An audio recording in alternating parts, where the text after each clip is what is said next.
మీ business ఏదైనా మీ ఊర్లో promotion చేయాలంటే అది సుమన్ టీవీతోనే సాధ్యం. ఇప్పుడే సంప్రదించండి. రవి అస్తమించిన బ్రిటిష్ సామ్రాజ్యం 200 సంవత్సరాల తెల్లదొరల పాలనలో నలిగిన భారతదేశం. లక్షలాది మంది స్వాతంత్ర పోరాట యోధుల రక్తార్పణం. భగత్ సింగ్, రాజ్గురు, సుఖదేవుల ప్రాణత్యాగం. దేశాన్ని ఏకతాటిపై నడిపించిన గాంధీ పోరాట ఫలితమే 80 ఏళ్ల భారతదేశ స్వాతంత్రం. 80 ఏళ్లలో భారత్ సాధించింది ఏంటి? ఈ స్వాతంత్ర భారతంలో ఎలాంటి మార్పులు వచ్చాయి? స్వాతంత్ర దినోత్సవ వేడుకలు జరుపుకుంటున్న నేపథ్యంలో కర్నూలు ప్రజలు ఏమనుకుంటున్నారో ఎక్స్క్లూజివ్గా సుమన్ టీవీలో. భారతదేశానికి స్వాతంత్రం వచ్చి 80 ఏళ్ళు అవుతుంది. అయితే దేశంలో ఏం మార్పు వచ్చింది, ఇంకా ఏం మార్పు రావాలనేది తెలుసుకునే ప్రయత్నం చేస్తాం. మనతో కర్నూలులో పబ్లిక్ ఒపీనియన్ తెలుసుకుందాం. చెప్పండి అన్న, భారతదేశంకి 80 ఏళ్ళు వచ్చింది స్వాతంత్రం వచ్చి, ఏం మార్పు వచ్చింది, ఇంకా ఏం మార్పు రావాలా, మీ ఒపీనియన్ ఏంటి? నా పేరు విజయభాస్కర్ అండి. దేవి యాడ్స్ అండ్ అడ్వర్టైజ్మెంట్ కంపెనీకి నేను చైర్మన్ అండ్ మెయిన్ డైరెక్టర్. 1947లో మనకు స్వాతంత్రం వచ్చినప్పుడు అప్పటికి రేపటితో 80 సంవత్సరాలు పూర్తి చేసుకోబోతున్న మన స్వాతంత్రం సిద్ధించి 80 సంవత్సరాలు వచ్చిన సందర్భంలో భారత ప్రజలందరికీ మా శుభాకాంక్షలు. అప్పటికి ఇప్పటికీ మార్పు అంటే గణనీయమైన మార్పు వచ్చింది. ఆ రోజుల్లో ఫోన్ మాట్లాడాలంటే ఇంటి దగ్గరకు వచ్చి చెప్పేవాళ్ళు పోస్ట్ ఆఫీస్లో. అలా కాకుండా లైవ్లో మాట్లాడుకుంటే ఎంత స్థాయికి వెళ్ళిపోయినాము. డబ్బులు కూడా ఏదైనా మనం డబ్బులు డ్రా చేసుకోవాలంటే మన బ్యాంక్ ద్వారా కానీ ఎక్కడ కానీ పోయే స్థాయి నుంచి ఇలా వచ్చేసాము. ఎయిర్ ట్యాక్సీలు అంట, ఇంకోటి రోడ్లు డెవలప్మెంట్ కానీ బ్రహ్మాండం డెవలప్మెంట్ అయింది. ప్రపంచంలో ఉన్న అన్ని దేశాల్లో అంటే ఇప్పుడు 3rd పొజిషన్లో మనం ఉన్నాము. ఈ క్రమంలో 2040కంతా అమెరికా వాళ్ళు కూడా భారతదేశానికి రావడానికి వీసాలో క్యూలు నిలబడేటట్టు మన గవర్నమెంట్లు పనిచేస్తున్నాయి.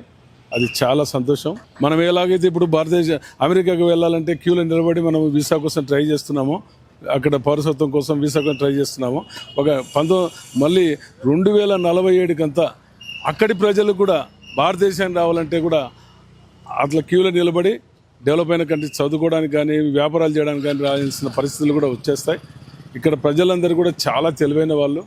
పేదరికం మనకు ఎక్కువగా వేధిస్తున్న సమస్యలు ఏమిటంటే పేదరికం, లంచగొండితనం. పేదరికం ఎప్పుడైతే సమసిపోతుందో అప్పుడు గాంధీజీ కలలుగన్న స్వరాజ్యం మనకు సిద్ధిస్తుంది. ఆ క్రమంలో మేమందరం భారతీయులైనందుకు చాలా గర్విస్తున్నాము. జై భారత్. మీరు చెప్పండి, భారతదేశానికి 80 ఏళ్ళ స్వాతంత్రం వచ్చి ఎలాంటి మార్పు వచ్చింది, ఎలా మార్పుకు రావాలని యువత కోరుకుంటుంది? ముందుగా అయితే 80 సంవత్సరాలు పూర్తి చేసుకున్న సందర్భంగా భారతదేశ ప్రజలందరికీ స్వాతంత్ర సంవత్సర శుభాకాంక్షలు. మోడీ గారి నేతృత్వంలో అయితే ఆయన ప్రైమ్ మినిస్టర్గా ఉండి గతంతో పోల్చుకుంటే మాత్రం ఇప్పుడు భారతదేశం చాలా అభివృద్ధి చెందుతూ ఉంది. దానికి ఉదాహరణకు సైన్స్ అండ్ టెక్నాలజీ విషయంలో కానివ్వండి, రాకెట్ సైన్సెస్లో కానివ్వండి, ఎంతో అధునాతన పరికరాలను యూజ్ చేసుకుంటూ భారతదేశం అయితే ముందుకెళ్తూ ఉంది. ఇంకా చూసుకుంటే గతంలో మోడీజీ గారు 500 నోట్లు కానివ్వండి, 2000 నోట్లు కానీ ఇవన్నీ రద్దు చేసేసి అక్కడ కూడా అంటే దేశం బాగుపడాలనే యోచనలో ఎన్నో అభివృద్ధి కార్యక్రమాలు చేసుకుంటూ ఉన్నారు. అదే రైల్వే రంగాల్లో చూసుకుంటే కూడా చైనాకు దీటుగా ఇప్పట్లో మనకైతే వందే భారత్ ఎక్స్ప్రెస్లు కానివ్వండి మరిన్ని తీసుకొస్తూ ఉన్నారు. ఇంకా కొంచెం మార్పులు కావాలనుకుంటే మన రక్షణ శాఖలో కూడా రష్యా లేకపోతే అదర్ కంట్రీస్తో పోల్చుకుంటే ఇక్కడే ఇప్పుడు మనకు ఫైటర్ జెట్స్ కానీ అవన్నీ కూడా మన దేశంలోనే మ్యానుఫ్యాక్చరింగ్ జరుగుతూ ఉండి మన దేశం అయితే ఎంతో ఆ మార్పు చెంది ముందుకెళ్తా ఉందని చెప్పేసి చెప్తా ఉన్నాను. పాపులేషన్ ఎక్కువ ఉన్న కంట్రీలో ఇండియా కూడా ఉంది కాబట్టి యువతకు అంటే ఎప్పుడైతే టెక్నాలజీస్ అభివృద్ధి చెందుతాయో ఆటోమేటిక్గా కంపెనీస్ వస్తాయి, అలాగే ఉద్యోగ అవకాశాలన్నీ భారత్లో దొరుకుతూ ఉన్నాయనుకోండి. యువత కూడా అంటే మన కంపెనీలు వచ్చిన నేపథ్యంలో వాళ్ళకు కూడా జాబ్స్ వస్తే కూడా ఎంపవర్మెంట్ అనేది కూడా పెరుగుతూ ఉంది. కాబట్టి మోదీజీ అయితే మాత్రం చాలా సక్సెస్ఫుల్గా తీసుకెళ్తా ఉన్నారని తెలియజేస్తూ ఉన్నాం. చెప్పండి, 80 years అయింది మనకు స్వాతంత్రం వచ్చి, ఇప్పుడు 80 స్వాతంత్రం వేడుకలు జరుపుకుంటున్నాం. ఈ 80 ఏళ్ళు స్వాతంత్రం వచ్చినప్పటి దేశం ఎలా ఉంది, దేశం ముందుకు పోవాలంటే ఇంకా ఎలాంటి ప్రయోగాత్మకంగా పనులు కావచ్చు, ఏమన్నా డెవలప్మెంట్ చేస్తే బాగుంటుంది అనుకోవచ్చు? స్వాతంత్రం వచ్చి 80 సంవత్సరాలు అయిపోయింది. నా పేరు శ్రీధర్, బ్రాహ్మణ సాధకారగొట్టి రాష్ట్ర కన్వీనర్ అండి. ఇప్పుడు మనకు స్వాతంత్రం వచ్చి 80 సంవత్సరాలు అయింది. ఒకప్పుడు మనం ఎద్దుల బండి మీద పోతున్నాం. ఒకప్పుడు ఎద్దుల బండ్ల మీద పోతుంది. ఇప్పుడు ఏ టెక్నాలజీ వచ్చింది, మనం ఇంట్లో కూర్చొని ఏదైనా తయారు చేయడానికే చూస్తున్నాం. అలాంటిది ఎంత ముందు పోయిందో మీరు ఇప్పుడు దుబాయ్ నుండి ఇక్కడి వరకు సముద్రంలో ఒక మార్గం వేస్తున్నారు, డైరెక్ట్ ట్రైన్ మార్గం వేస్తున్నారు. అంటే ఎంత డెవలప్ అయింది. మరి నోట్ల రద్దీ, అవతల దేశం నుండి దొంగ నోట్లు మన ఇండియాకు వస్తున్నాయని చెప్పేసి మన మోడీ గారు నోట్ల రద్దీ చేసినప్పుడు అవతల శత్రు దేశాలకి మనం స్ట్రాంగ్ వార్నింగ్ ఇచ్చినట్ల, మా దేశాన్ని ఏం చేయలేరని చెప్పేసి స్ట్రాంగ్ వార్నింగ్ ఇచ్చినట్లు అండి. ఉద్యోగం విషయంలో చెప్తే ఎలా ఉంది యువతకు? ఇంకా ఉద్యోగాలు పెరిగే అవకాశం ఉండొచ్చా? చాలా పెరిగే అవకాశాలు ఉన్నాయండి. ఇప్పుడు మనం అమెరికా పోతాము, దాని కొరకు మనము వీసా కొరకు అని ట్రై చేయాలి.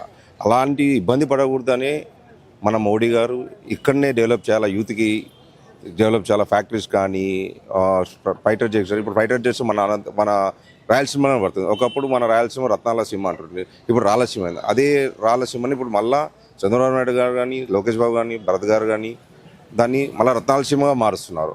సో ఉద్యోగాల అవకాశాలు చాలా వరకు పెరిగే అవకాశాలు చాలా ఉన్నాయి.